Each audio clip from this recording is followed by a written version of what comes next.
A graça e a paz de Cristo a todos. É com alegria que estamos mais uma vez aqui para meditarmos na palavra do Senhor. Nesta tarde de domingo, em que, embora não estejamos ainda no templo reunidos, mas em breve, se assim o Senhor permitir, estaremos novamente juntos.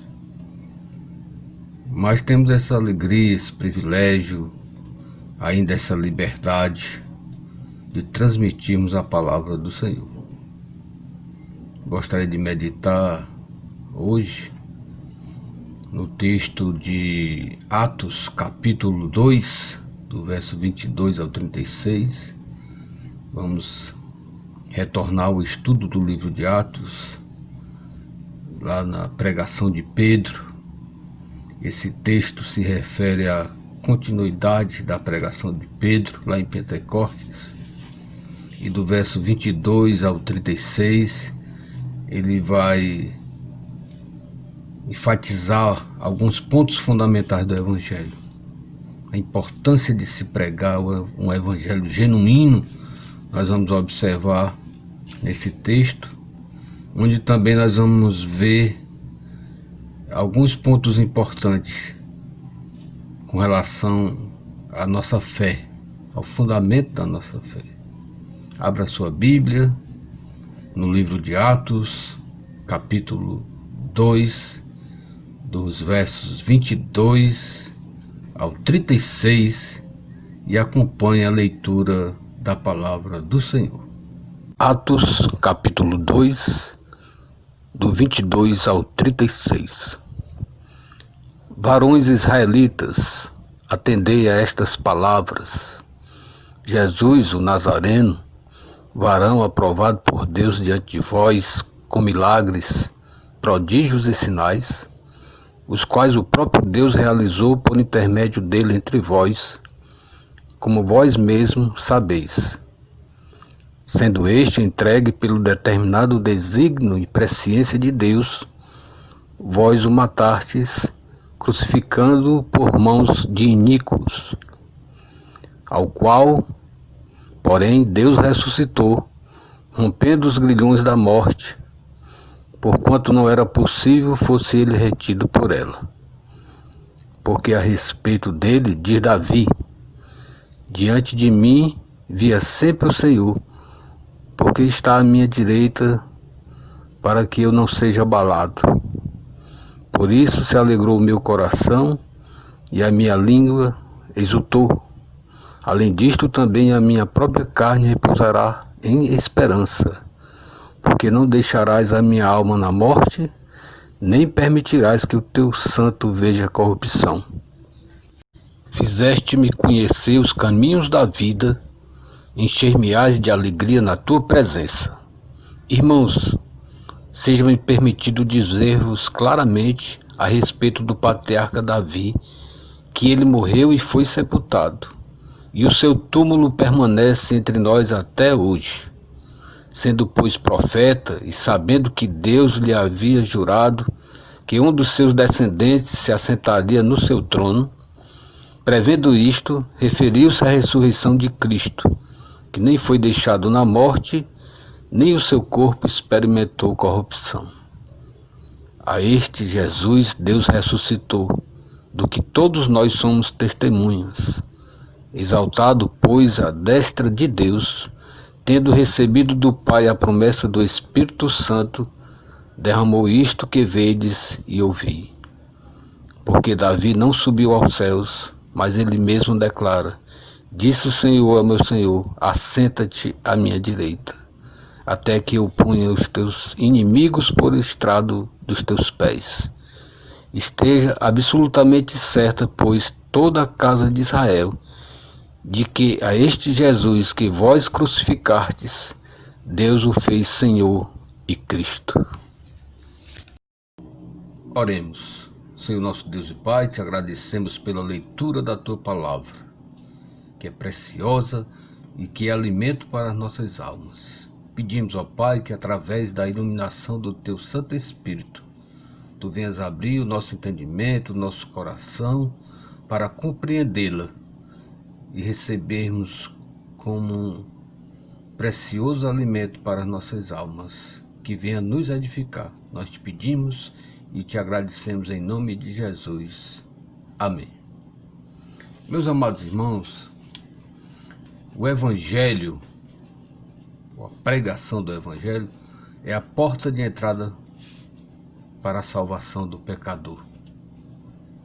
Se a gente for observar na ordem da salvação, a primeira expressão da graça de Deus é a pregação do Evangelho.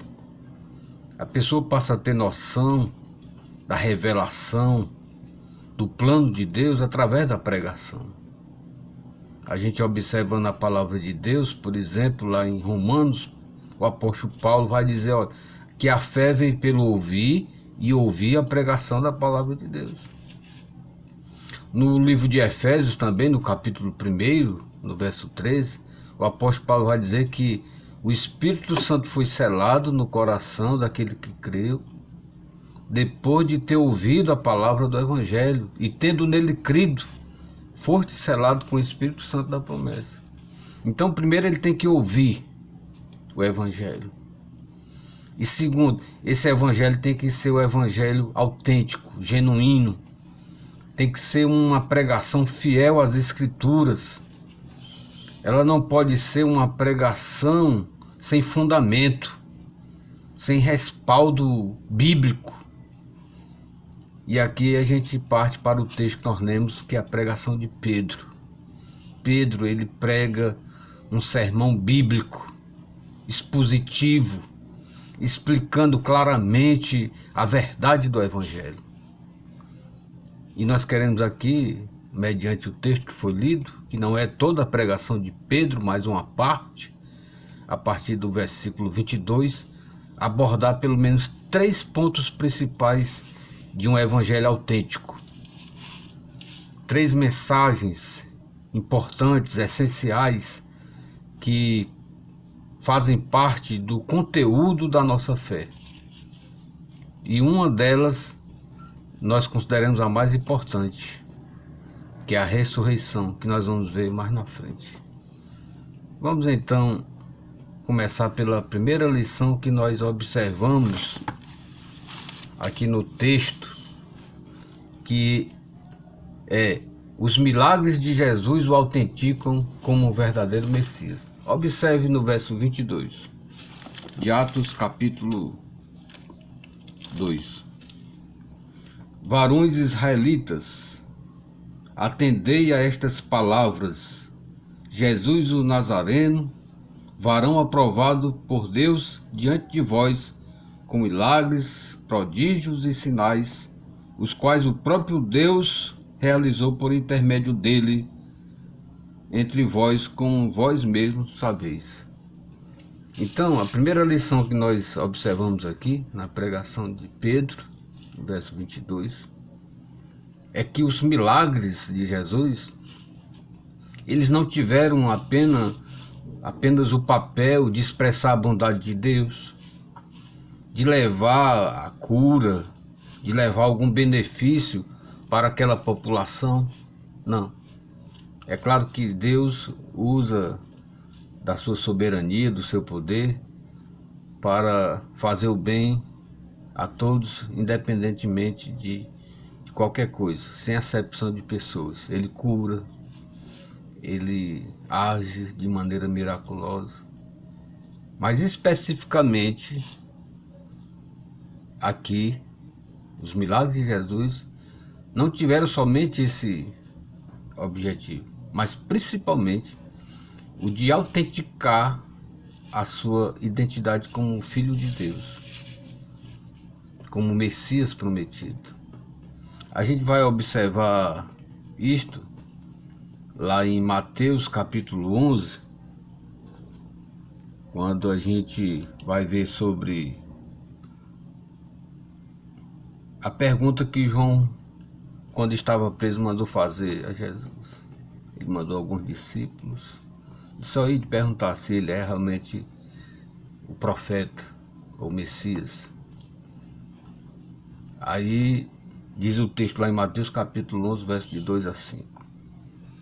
Quando João ouviu no cárcere falar das obras de Cristo, mandou por seus discípulos perguntar: És tu aquele que estava para vir, ou haveremos de esperar outro? Jesus respondendo disse: Ide e anunciai a João o que estáis ouvindo e vendo. Os cegos veem, os coxos andam, os leprosos são purificados, os surdos ouvem, os mortos são ressuscitados, e aos pobres está sendo pregado o Evangelho.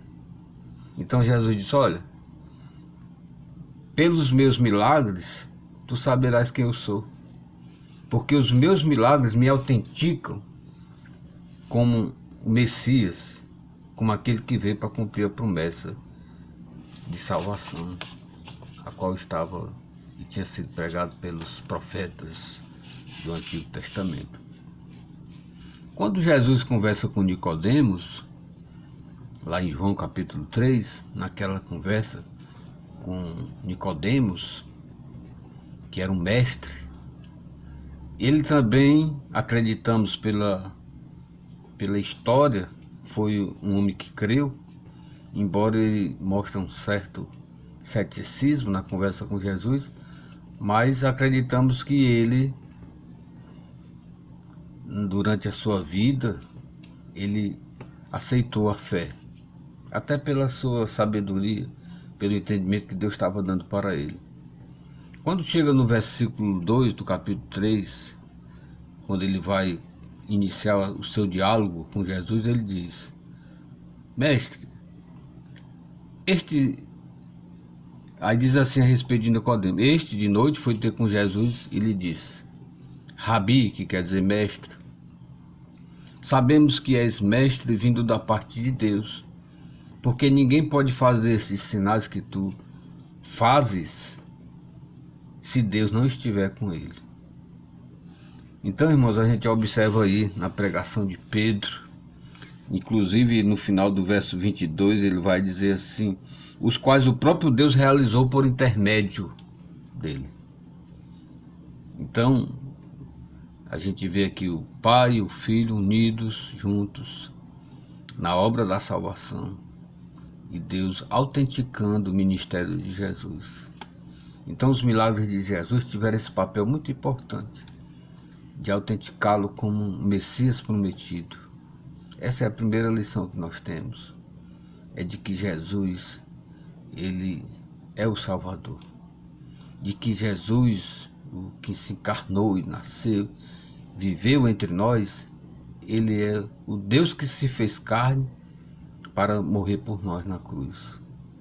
Ele não foi somente um homem bom, ele não foi o maior filósofo da história, mas ele foi o nosso Salvador, o Messias prometido. As Escrituras autenticam a sua veracidade. Ele não passou desapercebido pela história, mas ele foi o cumprimento das profecias a respeito da salvação. Portanto, essa é uma lição muito importante para nós no Evangelho, a de que Cristo é real, Cristo viveu entre nós. Ele foi a promessa cumprida para a nossa salvação. A segunda lição que observamos aqui no texto, que também está no verso 23, é que a soberania de Deus não anula a culpa do homem. Veja o que diz o verso 23. Sendo este entregue pelo determinado desígnio e presciência de Deus, vós o mataste crucificando por mãos de iníquos.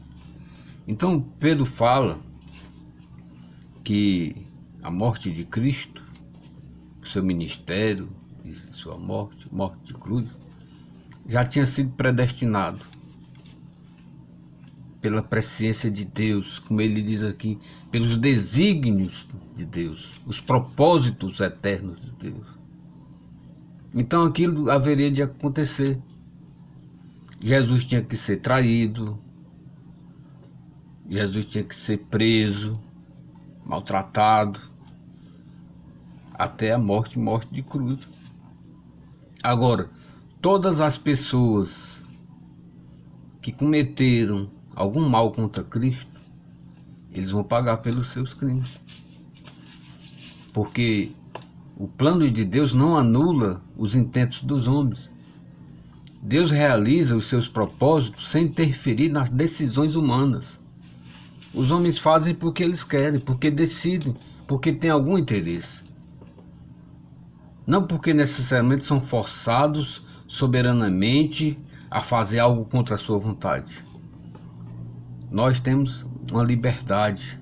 Se nós pecamos, a culpa é nossa, não é de Deus. Deus nos deu essa capacidade de escolha, de livre decisão, mas nós somos responsáveis pelos nossos atos. O plano de Deus não anula a responsabilidade humana. Nós podemos observar, por exemplo, a Confissão de Fé de Westminster, que é um dos símbolos de fé da nossa igreja, no seu capítulo 3º, que fala sobre os decretos de Deus, parágrafo 1º, ele diz assim: desde toda a eternidade, Deus, pelo muito sábio e santo conselho da sua própria vontade, ordenou livre e inalteravelmente tudo quanto acontece. Porém, de modo que nem Deus é o autor do pecado, nem violentada é a vontade da criatura, nem é tirada a liberdade ou contingência das causas secundárias antes estabelecidas. Ou seja, as causas secundárias são tudo o que acontece, até que aquele objetivo principal seja cumprido. Por exemplo, o objetivo era Cristo morrer na cruz. Mas para que Cristo morresse na cruz, o povo judeu não o aceitou.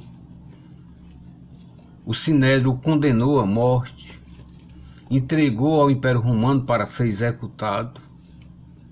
É tanto que ele diz aqui que ele foi morto por homens iníquos, mas no verso 36 ele vai dizer que eles foram quem crucificaram a Jesus. Veja o verso 36. Esteja absolutamente certa, pois, toda a casa de Israel, de que a este Jesus que vós crucificastes. Então foram os judeus também que crucificaram a Jesus, embora que eles tenham sido executados pelos romanos, mas eles fizeram parte. De modo que eles não são indesculpáveis pelos seus atos.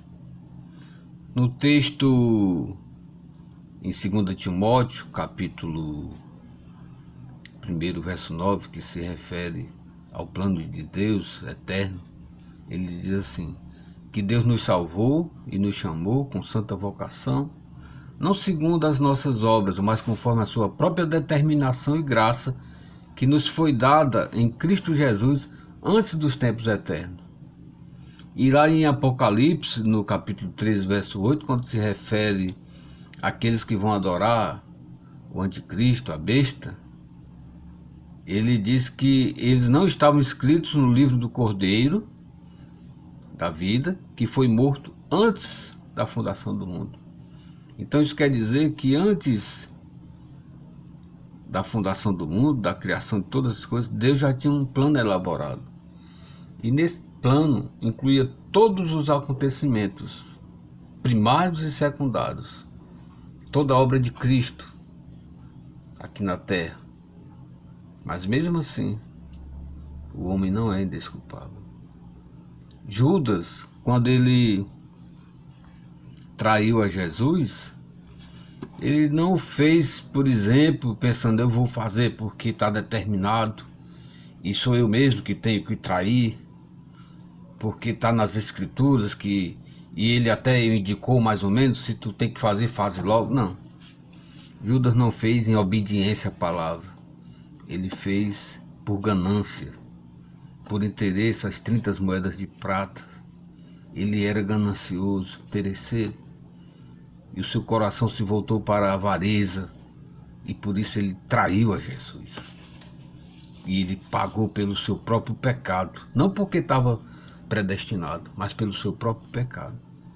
Deus não violenta a vontade humana. O seu plano é perfeito. Um exemplo clássico é o exemplo, por exemplo, lá em Gênesis, quando se narra a história de José, filho de Jacó, que foi traído pelos seus irmãos. Seus irmãos intentaram contra a sua vida, depois desistiram, colocaram ele num poço, depois tiraram, venderam para os ismaelitas, até que ele foi parar no cárcere, lá no Egito. Depois foi para a casa de Potifar e passou por todo aquele sofrimento. Depois Deus o exaltou, que ele chegou a ser governador do Egito, e todas as demais nações precisavam do Egito, porque tinha havido uma seca muito grande e só o Egito tinha mantimentos. Os seus irmãos também foram até lá. Depois que descobriram que era José, eles ficaram com medo de José se vingar pelo mal que eles tinham feito. E veja a resposta de José. Gênesis 50, verso 20. Vós, na verdade, intentaste o mal contra mim, porém Deus o tornou em bem, para fazer como vês agora, que se conserve muita gente com vida.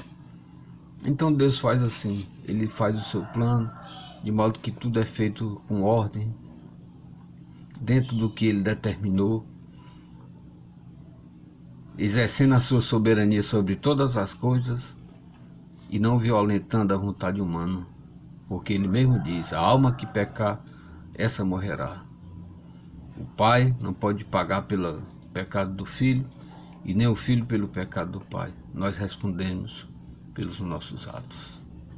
Essa é a segunda lição que nós observamos aqui no texto. E a terceira lição, e vemos como uma das mais fundamentais para a nossa fé, é que a ressurreição de Jesus é real. Cristo de fato ressuscitou. Veja o que diz aqui o verso 24. Atos capítulo 2. Ao qual, porém, Deus ressuscitou, rompendo os grilhões da morte, porquanto não era possível fosse ele retido por ela. Então a gente observa aqui que, de fato, Deus ressuscitou a Jesus, rompendo os grilhões da morte, porque ele não podia ser retido por ela. Aí ele vai citar o Salmo 16, do verso 8 a 11, aqui a partir do verso 25. Porque a respeito dele, diz Davi, lá no Salmo 16, porque esta é a minha direita, para que eu não seja abalado, por isso se alegrou o meu coração e a minha alma exultou. Além disto também a minha própria carne repousará em esperança. Por isso se alegrou o meu coração e a minha língua exultou. Além disto também a minha própria carne repousará em segurança. Porque não deixarás a minha alma na morte, nem permitirá que o teu santo veja corrupção. Fizeste-me conhecer os caminhos da vida, encher-me-ás de alegria na tua presença. De fato, Deus não abandonou Cristo na morte. Providenciou um túmulo, segundo as Escrituras, José de Arimateia, ele cedeu um túmulo e Jesus foi ali sepultado. Deus não deixou que seu corpo sofresse corrupção, mas ele ressuscitou. E aqui nos versos do 29 até o 31, ele vai explicar, Pedro, que Davi não estava se referindo a ele, mas a Cristo. Veja o que ele diz. Irmãos, seja-me permitido dizer-vos claramente a respeito do patriarca Davi, que ele morreu e foi sepultado, e o seu túmulo permanece entre nós até hoje. Sendo, pois, profeta e sabendo que Deus lhe havia jurado que um dos seus descendentes se assentaria no seu trono, prevendo isto, referiu-se à ressurreição de Cristo, que nem foi deixado na morte, nem o seu corpo experimentou corrupção. Então ele cita o texto lá de Salmo 16, e ele observa que ele explica também nos versos 29 ao 31. E no verso 32 ele vai afirmar novamente: a este Jesus ressuscitou, do que todos nós somos testemunhas. Irmãos, a ressurreição de Cristo foi o maior milagre na história da humanidade. Nós podemos dizer isso sem medo. Quando se trata da vida humana,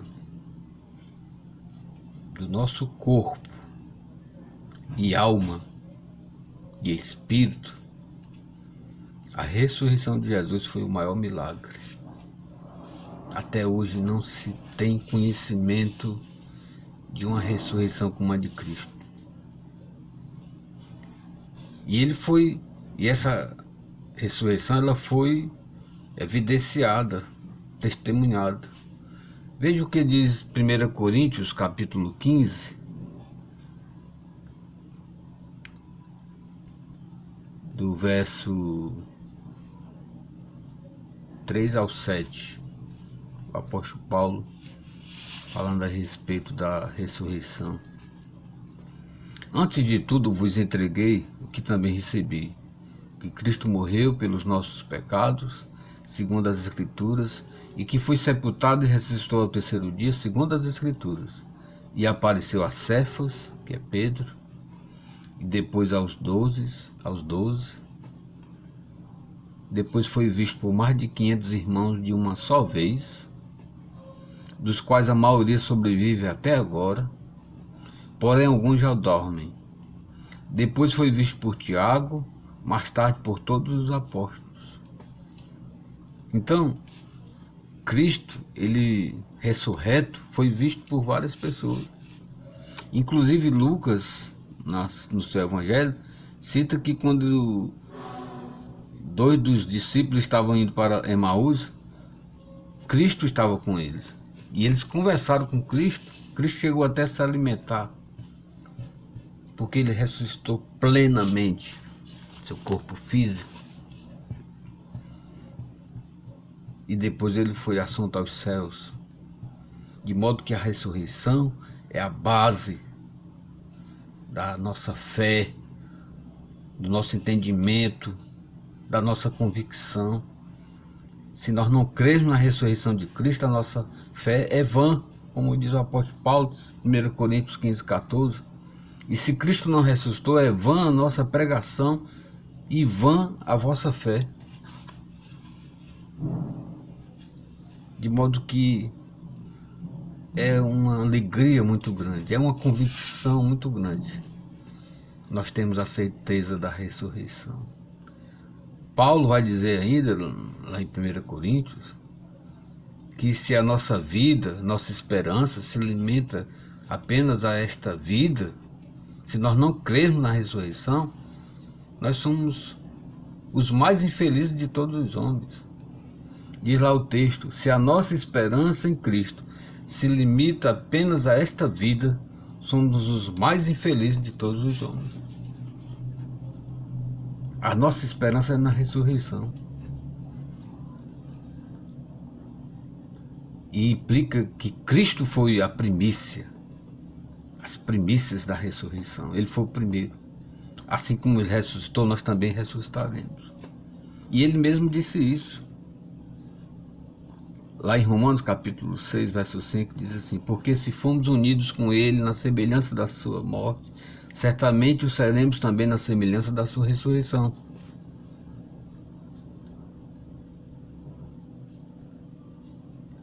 É lá em 1 Tessalonicenses, Paulo vai dizer: pois se cremos que Jesus morreu e ressuscitou, assim também Deus, mediante Jesus, trará em sua companhia os que dormem. Medita a esse respeito.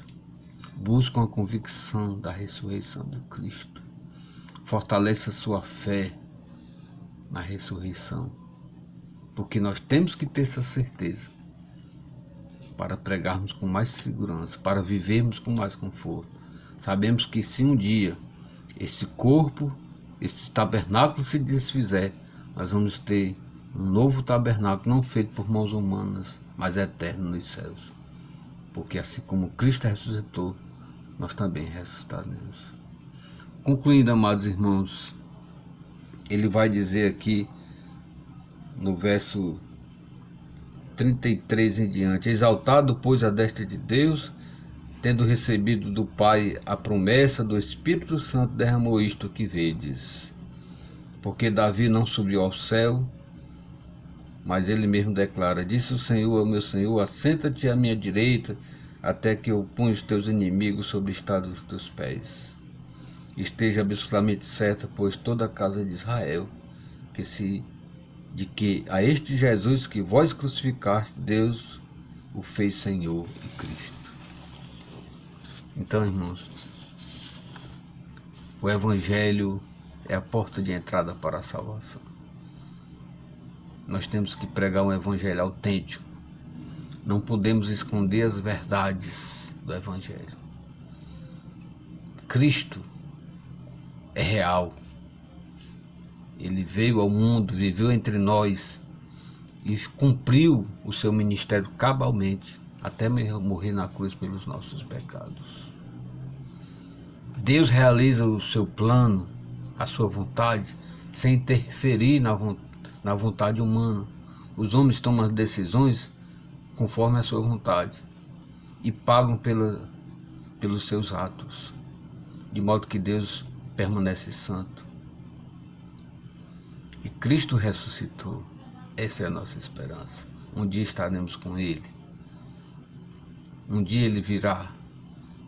Aqueles que dormem em Cristo são os primeiros a ressuscitar. Depois os que estiverem vivos serão transformados. Cristo não poderia ser retido no túmulo, até porque Deus é fiel nas suas promessas. E o que causou a morte do homem foi o pecado, e Cristo nunca teve pecado. Seria injusto ele permanecer no túmulo, na corrupção, porque ele não tinha pecado. Porque o que causou a morte ao homem foi o pecado. Por isso ele ressuscitou. Isso é prova de que Deus é santo, Deus é justo.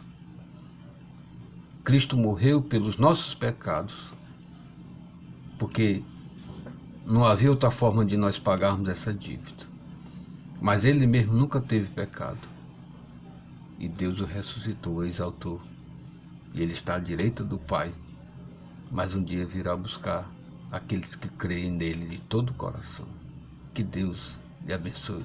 Fortaleça a sua fé. Porque por mais que aconteça alguma coisa, a nossa esperança está na ressurreição de Cristo, real e verdadeira. Assim como ele ressuscitou, nós também ressuscitaremos. Amém. Oremos. Senhor nosso Deus e Pai, te agradecemos pelo conforto da tua palavra, pela esperança da ressurreição.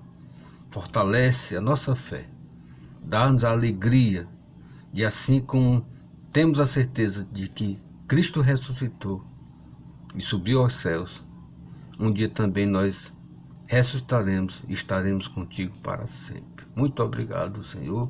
Fortalece todo o teu povo, é o que nós te pedimos, em nome de Jesus. E que a graça do nosso Senhor e Salvador Jesus Cristo, o amor de nosso Deus o Pai, a comunhão e as consolações do Espírito Santo, seja com todos vós, povo de Deus, hoje e para todo sempre.